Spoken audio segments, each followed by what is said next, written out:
everybody introduce yourselves and the movies that you guys made. Cool. How you doing? My name is Sultan Ali Jr.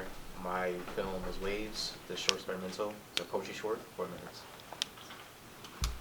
Hi, I'm Lauren Cooper, and I'm the producer of Derailed. Hi, I'm Sabian, Castalia, and I'm the writer and director of Sardines. Hi, I'm Wonsik, Choi. I'm writer and director of 1 in 300 Million. Randy Scott Slavin. I wrote and directed Crawl Space. Hi everyone, I'm Dash Kolos. I'm a writer, director, and executive producer of a short film, Crown. Thank you for being here. Hi, I'm Barak Ziv. I made Going to Queens. I'm Ethan Gabert-Doyon, and I wrote and directed Mouse. I'm Reese Lightfoot. Wrote and directed The Demon in the Motherboard. And from that side on, can you explain the inspiration behind the project? What made you really want to make this project? Yeah, so, you know, I'm a big video game person, and in my spare time I do write books. And one of my favorite games of all time is probably Persona and a few other games. That's Shin Megami Tensei, and they deal with a lot of computer hacker systems and stuff like that, and different personas that the characters take on. And so I created a character in a book very similar to the one in The Demon and Motherboard. I used to have an IT background as well. And so between playing that and, you know, my IT background, I always thought of like working in the IT world. It was kind of like I was a slave to working with computers and always dealing with computers and dealing with technological issues. So it just kind of dawned on me one day to, you know, that monster that exists in the machine, especially with everything that goes on now with AI and whatnot, big factor.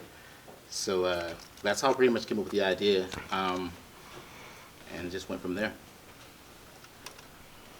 Yeah, for my film Mouse, it was mostly just that I had like a mouse infestation in my apartment. And so I just kind of started to, you know, I wasn't able to sleep super well during that time, so I kind of like followed my imagination and where my mind would go as to like maybe what's the strangest thing that could possibly happen in those circumstances. So I've been living in Queens most of my adult life, and anybody who lived here, I'm sure they saw how funny the streets are. Every time I would go home really late night and realize I have 5 or 10 blocks instead of 3 blocks. So I always wanted to make fun of that, and when I started hearing other people joking about it as well, I knew I got something here. I'm a comedian, and I figured I got to do a film that relates to that silliness.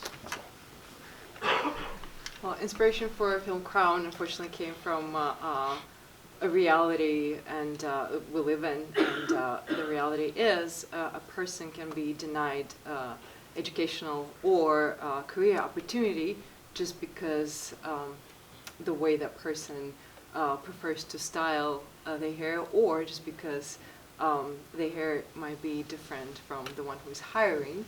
And I kind of think that's really it's a messed up idea to actually function that way. So I just wanted to bring this subject to the audiences who don't necessarily have to deal with this, or maybe not are not aware that that issue exists, and that's it.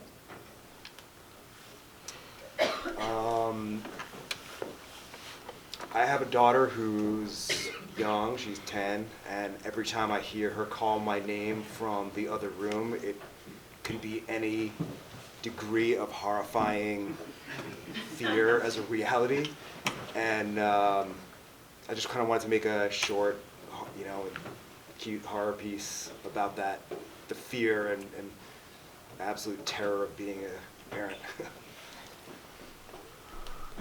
My film 1 in 300 Million was loosely inspired by my own life. I was stuck in a corporate job that I wasn't happy about for 5 years. So I left my job last year to pursue a filmmaking career, and so I wanted to write something that I knew about, something that I was familiar with. So that's how I So I'm going to be so honest, Sardines came from working in a restaurant when I was 20, and everyone I knew got like a crazy roaring case of gonorrhea.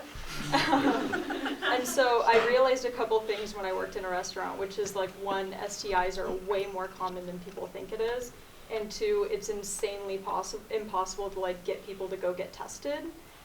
So I wanted to make somewhat of like a PSA that would, you know, push people to go get tested and have those conversations with their partners, but in like a not shameful, not scary, kind of silly kind of way. I partnered with Rachel, who wrote and helped me produce and starred in Derailed, and she was in an accident, unfortunately lost her leg, and realized that through all of the repairs and the millions and millions of dollars that are going into the subways, they are still not accessible for everybody, and that has such an effect on everyday life, even, you know, just dating. And so it was something that we wanted to talk about and bring to attention, that hopefully through this there can be some sort of change, and we can start making all subways accessible for everybody. For me, it was about Black mental health, regarding Black mental health and how we kind of process our emotions and how we deal with our day. Also just the whole idea of like our cycles we go through throughout our day, getting up, doing the same thing, kind of feeling trapped and kind of in that same wheel. You're in a wave, crashing waves up and down. So just really touching on just our daily struggles, essentially, in the Black community as well. Beautiful responses. Clearly, everybody's movies are so different from one another. No two films are alike, and this festival is a clear representation of that. But rather than me asking what advice would you give to the future of filmmakers, what advice would you give yourself if they were right in front of you and they're about to go in to make the movie you guys are sitting here today talking about? Like if I was talking to myself? Yeah. Okay, like he's right in front of He's me. right in front of you. Right here. What's up, dude? That's a hard one. I guess I would just say, stop overthinking. Just create it. No film is perfect. I feel everyone in this kind of panel who made a film probably had the moment of like, you know what? This sucks. This doesn't work. I'm gonna try this.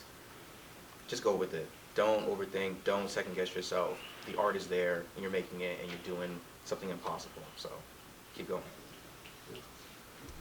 Yeah, I was gonna say something similar to that, that it's okay to feel your feelings and it's okay to be scared, but just do it scared.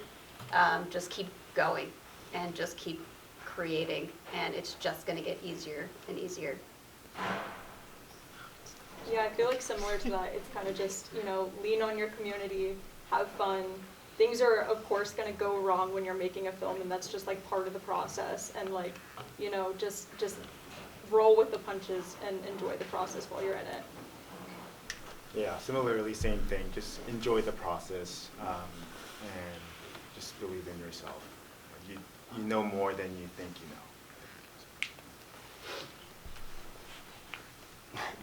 You're saying the day right before the actual this film? Yeah. Or can I just say something myself like 20 years ago? Do however you interpret it. Yeah, I Cool. actually like that better. Yo, write a lot, focus on story, keep honing that shit. Gets easier, gets better every time. Focus on story, keep writing, focus on story. And characters, and keep writing. Yeah, I think we're all going to have the same thing to say, because it was an incredibly beautiful and beautiful process and remarkable process, and we all enjoyed it as much as we could. So yes, probably enjoy it more. For me, because I shot it on film, I'd probably say buy more film. But I mean, everything worked out, and we just had to buy more film on the day. But just keep building the community, because at the end of the day, community, that's what's going to help make the film, and you will be celebrating with that community. So yeah, that's very important. Well, I would say I wanted to do this film for more than 15 years, so I would probably give myself a pat on the back. Usually we are hard on ourselves, but just give myself credit for finally accomplishing something I wanted to do for a long time. And I want to take this opportunity to give a shout out for my comedy buddy, Kolos in the back. He's my co-actor in this who helped me make this dream real.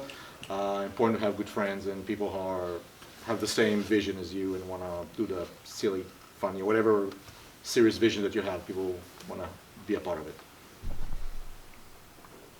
I'd probably say, like, you know, make sure that when you're making films, you're doing it for yourself. Because at the end of the day, like, you're going to have to sit with this more than anyone else, and think about it more than anyone else. And, you know, on top of that, maybe just, like, don't be too results-orientated, because, you know, it's unlikely that whatever project, I think when I was younger, I used to think it was more like, this is the one, this is going to get me over the hump, this is like the project that's going to set me off or whatever it may be, but I think that's a little kind of fantastical, and I don't think that's necessarily conducive to, you know, the best way to improve yourself on a day-to-day basis. So just like focusing on, yeah, just focusing on the day-to-day and making sure you're doing every little thing, every little part of the process, kind of honing in on those little moments as well. I mean, honestly, I don't know what I would say to my younger self. I got 2 kids sitting in the audience now, and I barely know what to say to them half the time. But if I had to say anything, if I was talking to my younger self or talking to my kids, I would say, don't be afraid to change. Don't be afraid to, you know, to accept failures. Don't be afraid to be scared. Don't be afraid to be any of these things. Like, these are all the things that are going to help you out in the long run. And I think that's one thing that we all let get to us at some point, is the fear of something not being good enough, something's not done right, something's missing. I could add a little bit extra to it. And, you know, if I had to tell them anything and tell myself something, just don't be afraid. Just do it. Just get out there, do it, let the chips lie where they fall, and just keep going. Yeah, I'd say just try and keep yourself in a space, even if it's not film, just in a space where you constantly get ideas, and even, you know, just so that you can kind of work that into whatever creative project you're doing. Just try and keep an open mind, whether it's just like, you know, things you see in life and, you know, anything like that. Just try and keep an open mind. That's what I tell myself.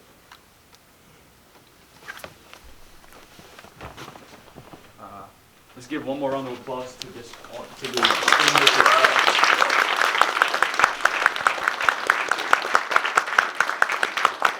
I want to invite the director, Nina. We're going to hand out some awards.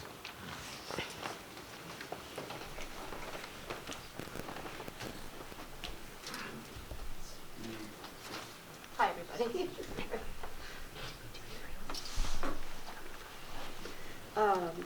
So our board decided this year to give awards after the paddles because they just don't quite like the idea of award ceremonies. So that's what we're doing. So for waves, Sultan Ali for best sound. Come on up. Hey.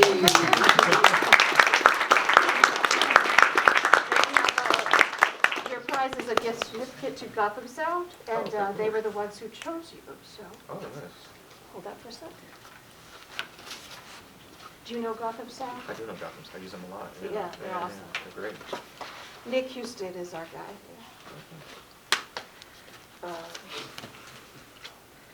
Do you want to read out that one while I look for it? So, Yeah.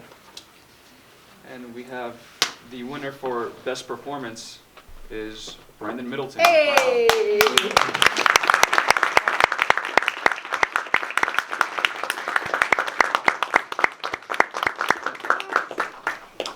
Thank you. And the last award goes to Reese Lightfoot for best horror short.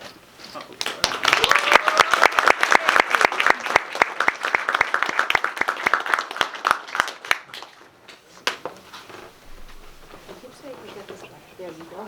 You want to go take a picture?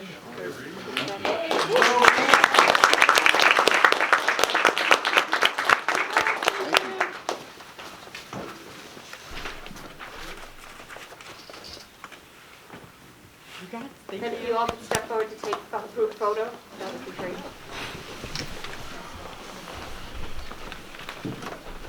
might have to bunch it a little. Make 2 rows.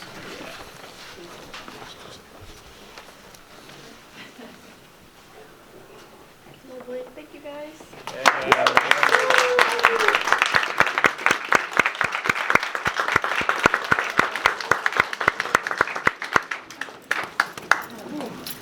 Don't forget to vote for audience awards. The QR code is on the forums outside.